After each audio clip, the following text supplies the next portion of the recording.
Islamic शिक्षण संस्थान दारुल उलूम की सुप्रीम पावर मजलिस ए शुरा यानी एग्जीक्यूटिव कमेटी की बैठक दूसरे दिन तीसरे चरण के साथ ही संपन्न हो गई। मजलिस ए शुरा बैठक में निर्णय लिया गया था कि यदि उनके विरुद्ध कोई कार्रवाई की गई तो वो निश्चित तौर पर अदालत का दरवाजा खटखटाएंगे। कहाँ टूटा है? नीतीश कुमार चले गए। बस नीतीश कुमार ही गए, दूसरा कौन गया? बीच में लग रहा था कि टूट रहा है, लेकिन अखिलेश भी वापस आ गए, ममता भी वापस आ गई, आम आदमी का पार्टी भी वापस आ गया, शरद पवार और शिवसेना वाले भी वापस आ गए। तो गया कौन? शादी का रजिस्ट्रेशन, हाँ, वही चाइल्ड मैरिज एक्ट 1935 का कानून था, अंग्रेजों का बना हुआ, लेकिन उसके बाद 1996 में मनमोहन सिंह जी ने एक नया मैरिज एक्ट बनाया, उसके अंदर संशोधन किया। तो वो इन लोगों ने बताया नहीं, बल्कि बीजेपी को बताना ही नहीं था। उनको तो मुसलमानों पे हमला करना था कि 6 साल की 8 साल की बच्चियों की शादी करते हैं। तो हमारे लोगों ने चैलेंज किया, और सबसे बड़ा उस दिन टकराव जो हुआ हमारे यूडीएफ के साथ ही हुआ। और यहाँ तक कि चीफ मिनिस्टर ने जानबूझ के हिंदी में बोल रहा हूँ ताकि ये ऑल इंडिया में वायरल हो। भाई तुझे आसाम में सब कुछ करना है तो ऑल इंडिया में क्यों वायरल हो? मकसद था कि उसको ग्राफ मोदी जी के यहाँ और अमित शाह के यहाँ ग्राफ बढ़ाना था।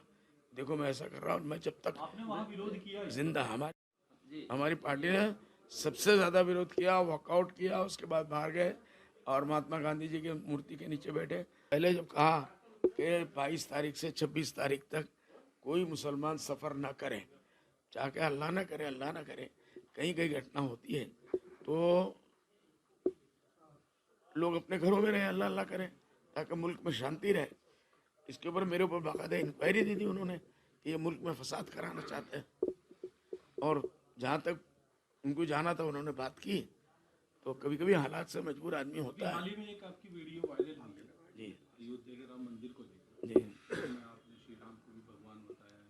श्री राम भगवान कहाँ बताया यार? मेहमान बताया। हाँ नहीं नहीं, मेहमान जो बाहर से आने वाले हैं, उनका स्वागत किया। हाँ जो बाहर का, इसीलिए वही मैं कह रहा हूँ। इसमें बहुत सारे लोगों ने इस चीज पे आपत्ति भी उठाई है। हाँ उठाते हैं। किया देखो है कि ये गलत कुछ किया तो है। लोग कहेंगे कि कहा लोगों ये का गया है काम कि उस्तानवी साहब अल्लाह उस्तानवी साहब को भी माफ़ करे और मुझे भी माफ़ करे, और जो मेरी चेमगुइयाँ कर रहे हैं उनको भी माफ़ करे।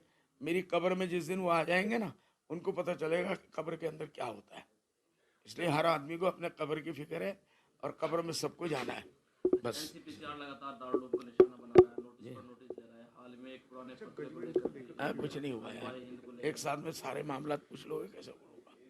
तो एनसीपी देखिए, गवर्नमेंट, हाँ शूरा में बातचीत हुई है, और मोहतमीम साहब ने जो जवाब दिया है यहाँ के डीएम को और दूसरे लोगों को, उससे शूरा बहुत मुतमईन है कि जितना जवाब सही देना था उन्होंने दे दिया, हमारे दारुल की तरफ से दे दिया गया।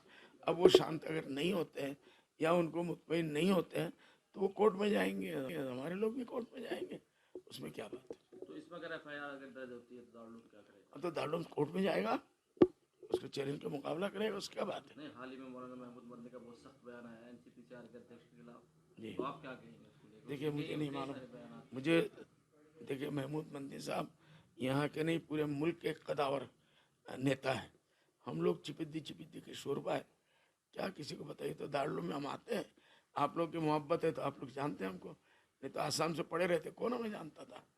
तो इसलिए उन्होंने जो भी कहा वो अपनी जगह पे सही है, और जो दारुल ने जवाब दिया वो भी अपनी जगह पे सही है कि इसके बाद भी अगर कुछ होगा तो दारुल कोर्ट में जाएगा या वो कोर्ट में जाएंगे, तो दारुल उसका मुकाबला करेगा।